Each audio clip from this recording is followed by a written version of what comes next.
নমস্কাৰ মই ৰাকেশ দাস আজি অতি দুখেৰে মই কথাখিনি আপোনালোকৰ আগত ক'ব বিচাৰিছো কোনোবাই যদি ভাল পায় ভাল পাওক কোনোবাই বেয়া পালেও মোৰ ক'বলগীয়া একো নাই আজি মোৰ মনৰ কথাখিনি মই আপোনালোকৰ আগত ক'ম মই এজন ভাৰতীয় জনতা পাৰ্টিৰ কাৰ্যকৰ্তা শোণিতপুৰ জিলাৰ প্ৰাক্তন সভাপতি যুৱ মৰ্চাৰ আৰু বৰ্তমান ৰাজ্যিক সদস্য কিন্তু আজি মই অপমানিত হৈছো ৰাস্তাত অপমানিত হ'বলগীয়া হৈছে কাৰণটো হ'ল টুল টেক্স মই টুল গেটত আজি পইচা দিব পাৰা নাই মোৰ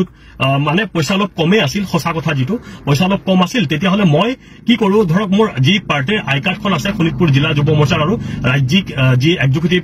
সভাত আমাক যি আই কাৰ্ডখন দিয়ে মোৰ গাড়ীত আছিল মই দেখুৱাইছো তাৰ পিছত তেখেতসকলে ক'লে লগে লগে যেটো উত্তৰ দিলে যে যুৱ মৰ্চা কোনো মৰ্চাৰ এলাও নাই কেৱল মূল সমিতিৰ কাৰ্যকৰ্তাৰ এলাও আছে এনেকুৱা ধৰণৰ কথাখিনি ক'লে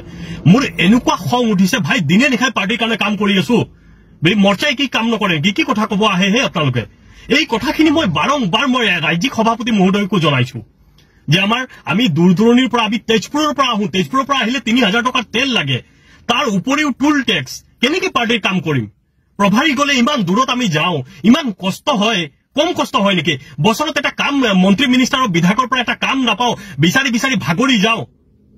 আপোনালোকে যদি একোই কৰি নিদিয়ে আমাক আমি কেনেকৈ কি কৰিম পাৰ্টিৰ কাম কেনেকৈ কৰিম ইলেকশ্যন কেনেকৈ জিকা আপোনালোকে জানে নেকি কেৱল মূল সমিতিৰ মানুহখিনিয়ে কাম কৰিলে ইলেকশ্যন জিকা নহয় মৰ্চাই দিনে নিশাই কাম কৰি আছে আৰু আজি যেটো উত্তৰ শুনিলো মই যে মূল সমিতিৰ মানুহখিনিৰ আৰু হয় ডাঙৰ ডাঙৰ যিখিনি ইনোভা যায় যিখিনি ডাঙৰ ডাঙৰ স্কৰপিঅ যায় এইখিনি মোৰটো ইমান ডাঙৰ গাড়ী নাই নহয় মই আমি সৰু গাড়ী লৈ পেলাই আপ ডাউন কৰিম আৰু পকেটত সদায় ইমান পইচা নাথাকে নহয় মই সমগ্ৰ অসমৰ যিমান যুৱ মৰ্চাৰ কাৰ্যকৰ্তা আছে মই সকলোকে বিনম্ৰতাৰে মই আহ্বান জনাব বিচাৰিছো এই টুল টেক্স কেইটাত আমিও প্ৰতিবাদ কৰিম কাৰণ এতিয়া ভাগৰি গৈছো আৰু আহোতে পইচা দিব লাগে যাওঁতে পইচা দিব লাগে এতিয়া আৰু আমাৰ কোনো ধৰণৰ এতিয়া মৰ্চা বুলি ক'লে মানে কোনো কামৰে নহয় আৰে যিমান মানে মিটিং সভা সমিতি হ'ব ফ্লেগিং আমি কৰিব লাগে আমাৰ ল'ৰা ছোৱালীখিনি কষ্ট কৰিব লাগে বিধায়কৰ ওচৰত গ'লে সন্মান নাপায় মন্ত্ৰীৰ ওচৰত গ'লে সন্মান নাপায় এইবিলাক কথা হ'ল নেকি আৰু কিমান দিন সহ্য কৰা হ'ব কথাখিনি যোনে পাৰ্টি যেনেকুৱা ইনষ্ট্ৰাকশ্যন দিয়ে আমি সেনেকৈ কাম কৰো কিমান দুখীয়া ঘৰৰ পৰা ল'ৰা ছোৱালী বিলংগ মানে হৈ আছে বা কাম কৰি আছে আপোনালোকে এইবিলাক অনুভৱ কৰিব পাৰেনে মানুহে নোখোৱাকে পাৰ্টিৰ কাৰণে কাম কৰি আছে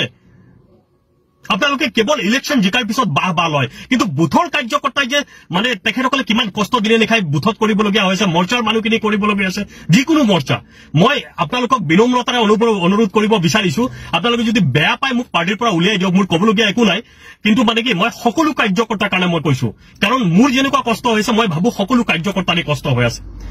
আৰু আটাইতকৈ বেয়া লাগিছে আজিৰ পৰা এসপ্তাহ আগত এগৰাকী আমাৰ সক্ৰিয় কাৰ্যকৰ্তা মৌচুমী ভৰদ্বাজ আমাৰ ৰাজ্যিক সদস্য তাই ৰাজ্যিক দায়িত্বত আছে আমাৰ কোনোবা এজন অসভ্য কাৰ্যকৰ্তাই তাইক বোলে বেয়া শব্দ দি অপমান কৰিছে আৰু তাইক সকলো জ্যেষ্ঠ কাৰ্যকৰ্তাক জনাইছে কিন্তু কোনো কাৰ্যকৰ্তাক তাই সেই বিষয়টোৰ ওপৰত কোনো ধৰণৰ একশ্যন লোৱা নাই কিহৰ কাৰণে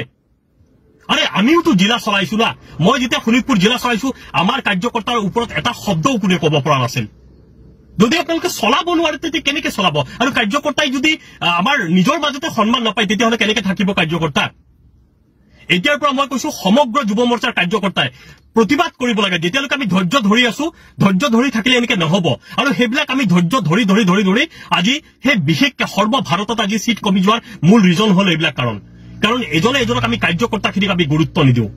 কাৰ্যকৰ্তাক যদি আমি গুৰুত্ব নিদিওঁ কাৰ্যকৰ্তা কেনেকৈ থাকিব পাৰ্টিত মই আজিৰ পৰা টুল টেক্স নিদিওঁ কাৰণ ইমান কষ্ট কৰি যদি পাৰ্টিৰ কামত আহিবলগীয়া হয় মোৰ টুল টেক্স ফ্ৰী কৰিব লাগিব আৰু যদি নহয় তেতিয়াহ'লে মোক পাৰ্টিৰ পৰা উলিয়াই দিয়ক মই পাৰ্টিত নাথাকো আজি ৰাস্তাত অপমানিত হ'বলগীয়া হ'ল মই মন্ত্ৰী মহোদয়ৰ কথা কৈছো বিধায়কৰ মহোদয়ৰ কথা কৈছো আই কাৰ্ড দেখুৱাইছো তেখেতসকলে কয় আমি মন্ত্ৰী চিনি নাপাওঁ আৰে আপোনালোকৰ লাজ নালাগিব পাৰে মোৰ লাজ লাগিছে মোৰ বেয়া লাগিছে আজি এই কথাখিনি মই এনে কোৱা নাই মই জানো মোৰ ওপৰত একশ্যন হ'ব কিন্তু কি কৰিম মই যেনেকৈ অপমানিত হৈছো মই ভাবো গোটেই অসমত কাৰ্যকৰ্তা এনেকৈ অপমানিত হৈছে আৰু আপোনালোকে ইনষ্ট্ৰাকশ্যন দিয়ক মন্ত্ৰীকো ইনষ্ট্ৰাকশ্যন দিয়ক বিধায়ককো ইনষ্ট্ৰাকশ্যন দিয়ক যিখিনি মানে দিনে নিশাই কাম কৰি আছে কাৰ্যকৰ্তাখিনিক তেখেতসকলক বছৰত 2-3টা কাম দিব লাগিব যদি কাম দিয়া নহয় কেনেকৈ আমি চলিম হে পাৰ্টিৰ কামত তেল ভৰিবলগীয়া হয় টুল টেক্স দিবলগীয়া হয় ইমান দূৰ গোটেই অসমত আজি মই ঢকুৱাখানাৰ পৰা ভাৰী হৈ আছো তাতে যাবলগীয়া হয় কেনেকৈ যাম এবাৰ কথাখিনি আপোনালোকে ভাবিছেনে যদি মোৰ কথাখিনি কোৱাত ভুল হৈছে হয়তো মই উগ্ৰ সুৰত কৈছো কিন্তু লাগিব আপোনাকো যদি ৰাস্তাত কোনোবাই অপমানিত কৰিব এনেকৈ গাড়ী ৰখাই পেলাই মোৰ পিছফালে মোটামুটি 10খনমান গাড়ী পেলাই পিছফালে লাইন লাগি আছে তেখেতসকলক মোৰ বুজাওঁতে তাৰপিছত মই এনেকৈ পাৰ হৈ আহিবলগীয়া হৈছে তেখেতসকলে এনেকৈ অপমান কৰিছে যে মই এতিয়াতো মই ৰাস্তাত মাৰপিট কৰিব নোৱাৰো মোৰোতো এটা সন্মানৰ কথা আছে বাৰম্বাৰ মই ৰিকুৱেষ্ট কৰিছো যে মন্ত্ৰীৰ কথা কৈছো কোনো ধৰণৰ আৰু ৰাজ্যিক সভাপতি যুৱ মৰ্চাৰ সভাপতিকো মই জনাইছিলো কথাটো কিন্তু কথাখিনি ইমান গুৰুত্ব নহয় আমি যুৱ মৰ্চাৰ কাৰ্যকৰ্তা না হেনেকে হলে কিন্তু